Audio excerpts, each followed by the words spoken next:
what it's really allowed us to do is to work on many different levels, to work on a local level with our young programmers, to work on a national level, and also at an international level. And it's allowed me to grow in my role because I've been exposed to film education from across Europe with and share expertise and practice and good practice with film educators in Berlin, in Barcelona, in Isola, and in Vilnius.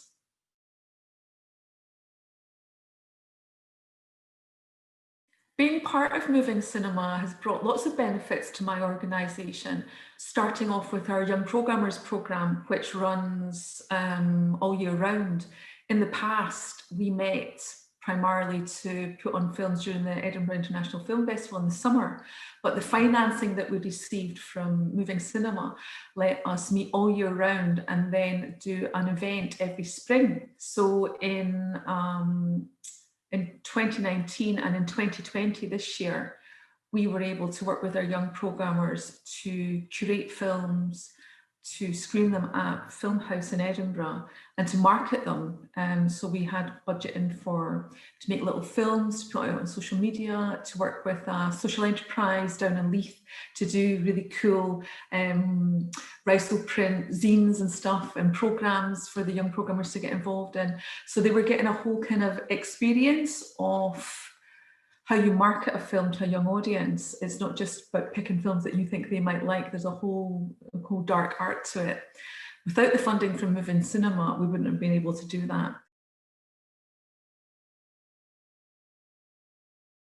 And the legacy from that is that although the project is now finished, we are already embarking on our next spring session with our young programmers. So we're going to definitely be doing that every February, March from now on. We're going to do an event at Film House using the model that we developed with the help of Moving Cinema.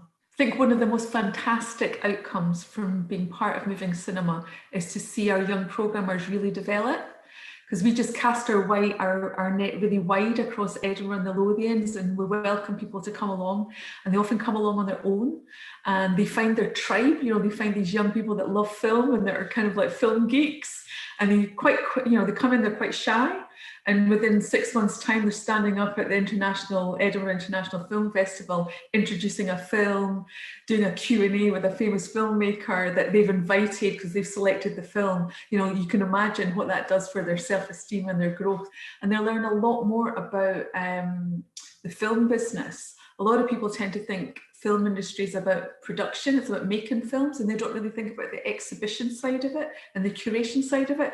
There's a whole career to be had there. So it opens them up to all that as well. And they get to meet our marketing teams, our finance teams, our programming teams, and they learn under the umbrella of the best in the business. One of the things that I've really valued as a professional is the development opportunities I've had through Moving Cinema, because I was very new in role when I started the project. So getting to go abroad and meet with my peers in Barcelona and in Berlin and in Isola and in Vilnius is learning from this kind of peer-to-peer learning, how they were working with their young programmers. How did they lead the discussion? How much control did the young programmers have? What kind of films were they watching? I mean, really, just like look under the hood and let me see how they were doing it. And that really helped me. I brought back lots of that learning to my practice in Edinburgh with our young programmers. And equally, we were able to share what we were doing with them. There's a lot, I think in Scotland, our approach is much more populist, kind of populist art films. And what was really interesting is seeing in Europe that young people were engaging with films that were much more esoteric and aesthetic. And it reflects the difference in film culture. In Britain, we don't have film in the curriculum yet. And so what young people are doing in Spain versus what young people are doing in Scotland is very different when it comes to film. But at heart, we all want the same thing. We want to bring European film to a young audience, and we were all doing that in our own way.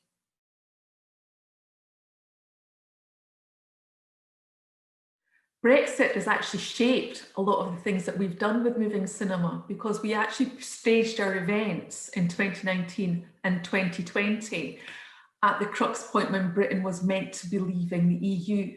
And we did it deliberately because we wanted to make a point that we might be leaving the EU, but we've still got big hearts and love for European cinema, and will always be a space for it on our screens in Edinburgh and in Aberdeen and at the film festival. And young people will still be wanting to watch European films, whether we're technically part of the EU or not. The learnings that we have taken from being part of the Moving Cinema project, we are carrying on.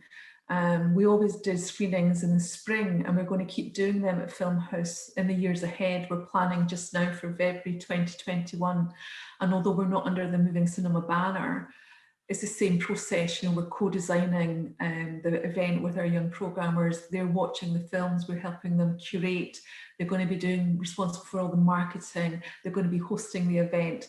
If we have guests, they're going to be doing the Q&A. And so that's going to go forward. When it comes to international cooperation, then that's also going to be a bit more challenging, isn't it?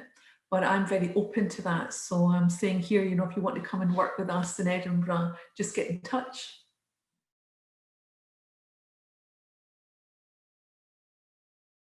There's been lots of standout memories from being part of Moving Cinema, but one of the ones that really stick out was in 2019, we put on 4 films over what should have been Brexit weekend. And one of the films was a contemporary film that was just out. We really chased to get it into the programme. It was a film called Girl, about a trans ballerina. And actually one of our young programmers at the time was trans.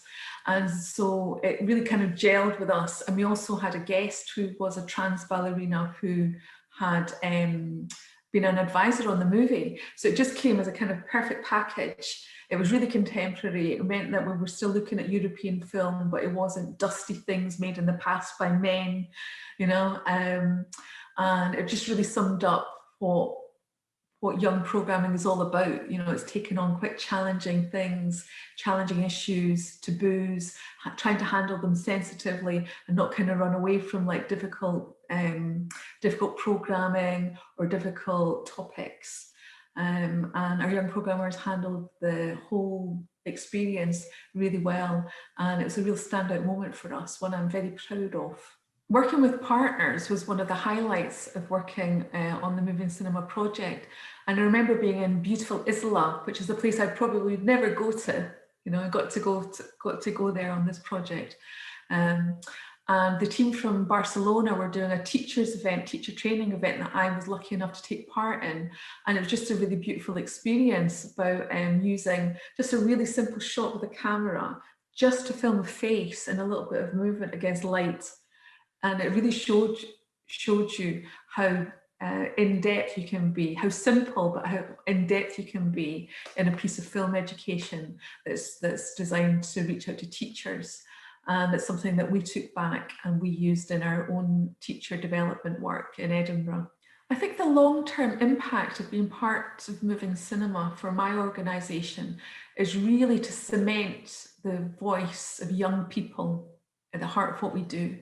Because we really need to keep cinema alive and coming to cinema, visiting cinemas alive. And we do that by making sure that young people get bitten by the bug and they want to keep coming and it's accessible.